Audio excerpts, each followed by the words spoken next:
ele só enxerga as casas próximas, não é?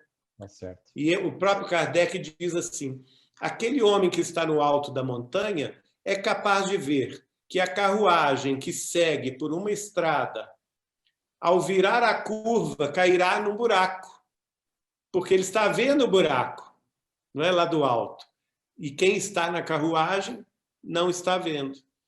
Então, ele pode, sim, mandar um aviso espiritual para que a carruagem mude de rota. De rota.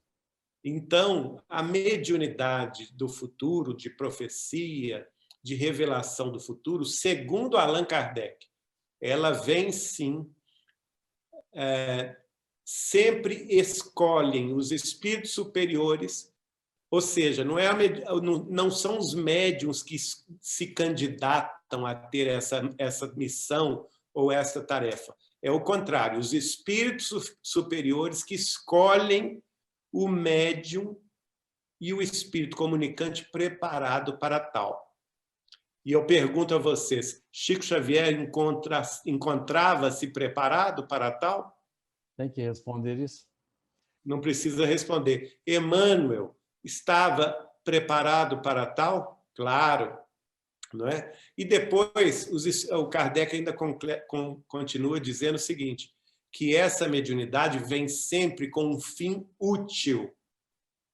E ela vem sempre nas vésperas das grandes transformações, nas vésperas das grandes guerras, das grandes revoluções sociais, ou nas vésperas das convulsões políticas, sociais, econômicas, das grandes comoções físicas do planeta, como terremotos, como maremotos, que hoje chamamos de tsunamis, enchentes, vulcões, e também vem antes das chamadas, só que ele não usou o nome pandemia, ele usou o nome epidemia, né? Das grandes epidemias.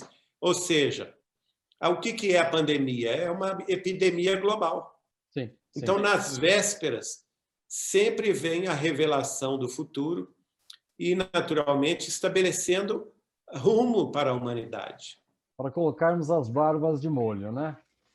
Haroldo, eu tenho 1000 perguntas para fazer para você, mas uma que está fora do nosso protocolo, e depois que você falou da doutora Marlene, eu me lembrei que ela era ferrenha defensora da ideia de que Chico Xavier era Allan Kardec de volta. Eu vou respeitar se você não quiser responder essa pergunta. A doutora Marlene defendia a ideia. No final da vida, Richard Simonetti aderiu a essa ideia. Você gostaria de falar a respeito ou não quer tocar no assunto? Olha, eu vou dizer resumidamente que não tenho dúvida nenhuma, porque eu ouvi do próprio Chico Xavier em 1992, em março, se não me engano, no dia 22 de março, que ele era, de fato, a reencarnação de Kardec. Então, ele assumiu esse fato para nós todos que convivíamos com ele a partir do lançamento do livro Kardec Prossegue, do nosso companheiro e confrade, amigo, Adelino da Silveira, aí da cidade de Mirassol, no interior de São Paulo, próximo de São José do Rio Preto. E esse livro, inclusive, foi todo ele revisado pelo próprio Chico. E foi o primeiro livro que assumiu de público a tese de que Chico era a reencarnação de Kardec. Mas não foi a primeira vez que o movimento espírita aventou essa hipótese. 20 anos antes, o nosso querido amigo aqui de Belo Horizonte, ele era natural de Sergipe, mas residia em Belo Horizonte desde 1947, grande expositor, escritor e palestrante espírita, que era diretor da União Espírita Mineira, Martins Peralva. Nossa! Grande figura. Eu passei lendo Martins Peralva. Pois é. Eu considero meu pai espiritual, sabe? Que eu conheci também em 1981, em fevereiro. E Peralva tinha convicção absoluta que Chico era Kardec. Dona Neném Aluoto, que presidiu a União Espírita Mineira por 33 anos consecutivos, a partir de 1962, era também convicta de que o Chico era Kardec. Em 1972, Peralva escreveu um artigo sobre isso. Ele ia publicar no Jornal Oficial da União Espírita Mineira, e aí recebeu à meia-noite um telefone do Chico, telefonema.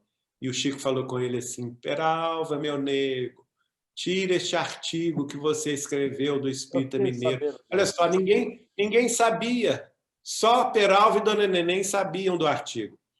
E o Chico já sabia lá em Uberaba. Tire este artigo que você escreveu do Espírita Mineiro. O espírito de Emmanuel está aqui ao meu lado.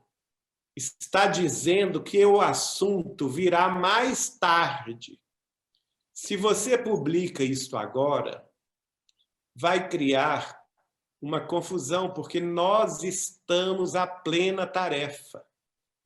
Olha só como ele fala, nós estamos à plena tarefa. Ou seja, Kardec e ele, não é? Kardec reencarnado nele, estão ainda na tarefa, não completaram a tarefa. Então não era conveniente trazer o assunto à baila. Mas ele fala com Peralva, o assunto virá mais tarde. Né? E o Peralva falava conosco, com que delicadeza, dito para o Peralva, Kardec, ele não falou isso. Ele falou, o espírito de Emmanuel está dizendo que o assunto virá mais tarde. Então, eu, como jovem da Mocidade Espírita Precursor, da União Espírita Mineira, não aceitava a tese. Meus familiares, todos de Pedro Leopoldo, São Paulo, aí de Bauru, todo mundo achava que sim. Não é? E falavam comigo que Chico era Kardec. Eu ficava assim, mas na minha cabeça eram personalidades diferentes. Né?